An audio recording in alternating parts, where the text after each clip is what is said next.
legs from the big dredge, whatever that ability is called. Oh, Undertow, that's what it's called.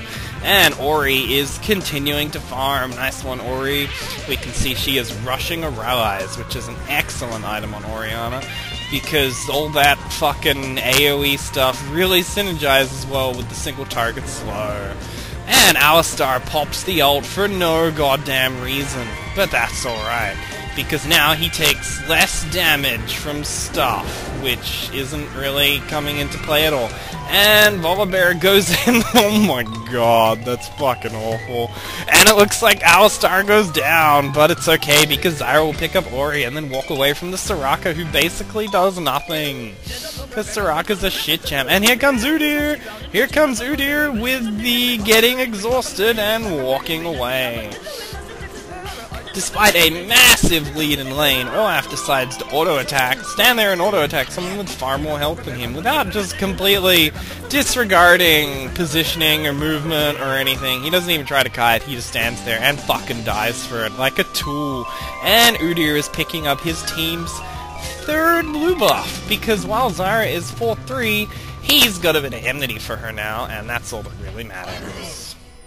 And now we can see Ezreal and Ashe have been completely abandoned by their supports, who have grown too fucking bored to sit in this lane any longer. And I can understand that fully, because who the fuck wants to support shit? And Ezreal takes a big arrow to the face. He will be going down because he overextended, because he's a douchebag. And here comes his support, probably apologizing in team chat for fucking off for so long. But it's okay, because now Alistar gets solo lane farm, which will help him take the lead and pick up another gold item to complement his Philostone. Will it be a Heart of Gold? Will it be a lucky pick? I can't wait to find out, boys and girls. Now we can see Udyr is coming up the lane to take farm. Excellent work there from Udyr. He'll be able to turn that into all sorts of good stuff. As we can see now, he has a completed Philostone instead of a Heart of Gold, and almost his boots. And Zyra walks into melee range with Orianna, but it will not be enough. You would think walking into melee range against someone instead of attacking them would be the thing to seal the deal, but in fact it got her killed. So, I don't know what to say about that. And Orianna bitches about the passive. And we are seeing history repeating itself, as Xin Zhao does the exact same thing he did a few minutes ago, picking up the kill on Udyr, who still probably doesn't have any wards in his inventory. No, he is not even bothering to ward his jungle even a tiny bit, so the counter jungling will probably continue wrecking his face off. And now we can see there's some trading going on in the bot lane. Excellent trading there, boys and girls. And this Alistar is just not earning his keep even faintly, because he's apparently not. And there's the big flash and the walk under the tower. Except his ultimate is up, meaning he will tank the tower for his carry, and Ezreal will pick up the kill. Nice one. Except Alistar dies again, now cementing him as 0-3. And here comes Xin Zhao for the cleanup, because he is doing stuff and getting work done. And he now has double buff, so he'll be heading up to mid lane to gank Zyra. No, he's gonna go pick up the dragon, but here comes Udyr. Here comes Udyr to check the situation out. Udyr will be engaging on the Xin Zhao, and also, by proxy, Soraka, who is hanging out. So this has suddenly turned the wrong way for Udyr, who finds himself all alone in a 2v1 situation against a fed skinny Zinni with all sorts of shit, including a dagger. And here goes Zyra. No, Zyra lives. No, here comes Olaf with the big fucking slaps of his big fucking axes. And Udyr will pick up the... No! He goes down because Olaf has his fucking healing. And now here comes Ori. Will Alistar pick up the double, or will he fail and feed? And here comes Volley, a bit late to the fight, but there we go. And Zyra's dropping the G's in all chat. She has no faith in her team, and she is one ellipsis away from AFKing. And now we see Volley getting his fucking shit slapped! Holy dicks! But it's okay, because Ezreal will clean up and pick up the Ashe. The score is now 19-12. And it's entirely Zyra's team's fault that she is losing. And that was a glorious mystic shot from Ezreal, missing the Soraka by about a 90-degree angle. There we go. the Zyra with 5 deaths is, by 18 minutes, is complaining about her team. Smart move there to get her team to shape up and get back in the game. Now we see Olaf is coming down bot lane to just shatter the fuck out of Ezreal's skull. This is one fed Olaf at 6-1. He will break dicks open and suck the blood out with his venomous fangs, probably. That's kind of an over-exaggeration, but that's how it is when we're playing the LoLs. Pretty much all the LoLs are being played here today, boys and girls, and Olaf is farming Ashe's lane, because why would you want your carry to have farm? He is going to take all of Ashe's farm and turn it into a brutalizer or something. And it looks like Olaf is dropping the Atma's Impaler into Frozen Mallet build, and that will make him deal tons of damage while also being super tanky. And here comes Volley to help Zyra pick up top turret while Olaf is farming another person's lane inexplicably.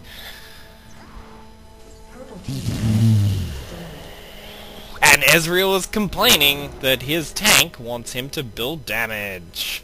I'm not sure who he thinks his tank is. It could be a couple of people on his team. It could be Alistar, it could be Udyr, it could even be Volibear. Their team is basically just bags of hit points at this stage. But it's okay, because Ezreal has a completed Trinity Force which will allow him to carry his team, probably. And it looks like Udyr is going down to the Ignite. He tries to shield it, but he forgets that Ignite deals true damage, so a shield doesn't fucking help you with that. And here comes Xin Zhao going to the big tower knockdown. As soon as the tower goes down, he will initiate on these bitches and fuck them up. And as a result of that, he goes down to the Ezreal while Ashe picks up the kill on Ezreal. And Alistar escapes at low hit points. Meanwhile, we see Orianna is responding to Ezreal's criticism of his tank, whichever one he's talking about, with "Come at me, brah." And it looks like Olaf, Soraka, and Ashe are making movements around the river, possibly to hang out at the completed Dragon Dome, to pick it up when it spawns in a couple of minutes. They will just stand there idly for the next few minutes and wait. And it looks like Orianna is doing blue buff with no mana. This could take a while, sports fans. We could be here all night. And the 6 Soraka Saras on Zyra goes down. And it looks like Orianna has finished up the blue buff faster than I thought you would. Good one, Orianna. You're a total beast. And Olaf initiates the 3v1. 4v3. Looks like a team fight is going down in mid. And there goes Volley's Chuck on the ulting Olaf, meaning his Chuck move does nothing. I don't even know what it's called. I don't play Volley. I think he's lame.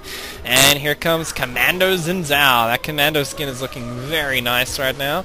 And Olaf takes lots of harass because he's running back and forth in the middle of the lane. And now we see big team actions going down as Xin Zhao beasts into the middle of the enemy team, presses a button, and then runs away as fast as he can, picking up the kill on Ezreal.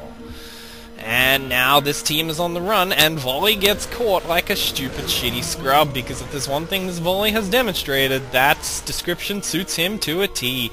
And that will be the down for all three of them, because they turned around to try to save him.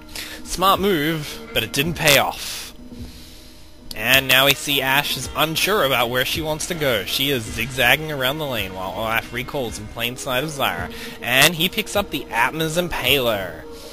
And let's just take a look at the items right now. We can see Ashe has an Infinity Edge. Soraka has 3 gold items. Xin Zhao is making a Black Cleaver and a Health Crystal for tankiness. Because really, that's all the tankiness you need. And Soraka, we can see, is trying to cash in on Xin Zhao's previous success of catching Udyr red, but for some reason it just doesn't work out in her case. We're not sure why. Orianna has a finished Rise Crystal Scepter, and Olaf is building generic tanky bullshit meta-golem fuckery. Meanwhile, Alistar has 2 gold items, because he's an unimaginative shit, and this fucking Volibear doesn't even have finished Warmogs in 22 minutes. Someone get this guy out of this game. Ezreal has a finished Triforce with 7 kills. Compared to Ashe's 4 kills, he's actually quite up a bit. If there's a carry going on in this match, it will be him. The Udyr, who was massively behind, has finished 2 gold items and boots, and really can't offer more to his team than boots at the 23-minute mark. Finally, Zyra has a Wota, and nothing else. However, she will be finishing up a Rod of Ages, or if she's completely fucking dumb, a Banshee's Veil, fairly soon. And now we're seeing a big push up the mid lane as Olaf comes to cash Volley's chips. And it looks like Soraka has picked up the Aegis of the Legion. That will help her team tank significantly, adding durability and damage. Now we see Soraka is getting caught out badly, but it's okay because Flash cements her position as a good player. And now we see Alistar pop his ultimate and hit the ground with no one around, knocking no one up into the air. This is why when Alistar isn't banned, you first pick that shit because it's a sure win. And Udyr goes down to Xin again. These two have established a bit of a rapport this game. The rapport is that Xin finds Udyr and then caves his skull in. Nice work, Xin. And we can see Xin has a finished Black Cleaver now, and he will probably be building tankiness now to cement his position as his team's initiator, even though he shouldn't really be initiating, but he is. And it looks like with only a, what is that, like 300 hit point Alistar left to defend this tower, it will go down. Ali had the option of suiciding meaninglessly into the team to attempt to save the tower, but he did not take it. However, it looks like the suicide urge is still strong, because he could drop